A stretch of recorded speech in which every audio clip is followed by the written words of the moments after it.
অনেক অনেক বছর আগের কথা। বিন্ধ্য পর্বতের গহীন অরণ্যে বাস করত এক দুর্ধর্ষ দস্যু, যার নাম ছিল রত্নাকর।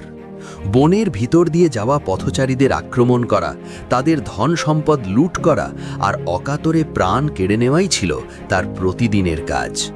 তার নাম শুনলে বনের পশু পাখিরাও ভয়ে শিউরে উঠত। কিন্তু কে জানত এই ভয়ঙ্কর দস্যুর অন্তরেই লুকিয়ে আছে আগামীর এক মহান ঋষি। একদিন সেই অরণ্যের পথ দিয়ে যাচ্ছিলেন দেবর্ষি নারদ।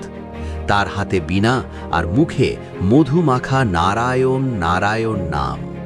রত্নাকর তর্জন গর্জন করে নারদের পথ আটকে দাঁড়ালো। সে তার সর্বস্ব লুট করতে চাইল, কিন্তু অদ্ভুত ব্যাপার, নারদের চোখে কোনো ভয় ছিল না, বরং এক স্বর্গীয় শান্তিতে তার মুখমণ্ডল উজ্জ্বল হয়েছিল। নারদ শান্ত কণ্ঠে দস্যুকে জিজ্ঞেস করলেন, বৎস রত্নাকর, তুমি এই যে প্রতিদিন অগণিত মানুষের ক্ষতি করছো, নিরপরাধ মানুষকে হত্যা করে ধন সম্পদ লুট করছো, এই ভয়ঙ্কর পাপের বোঝা কে বহন করবে? রত্নাকর অবাক হয়ে উত্তর দিল, কেন?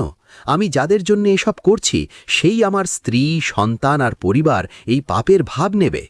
নারদ মুচকি হেসে বললেন, একবার বাড়ি গিয়ে তাদের জিজ্ঞেস করে এসো, দেখবে তোমার এই পাপের ভার কেউ নিতে রাজি হয় কিনা। নারদের কথায় রত্নাকরের মনে খটকা লাগল। সে ছুটে গেল তার বাড়িতে। একে একে তার বৃদ্ধ বাবা মা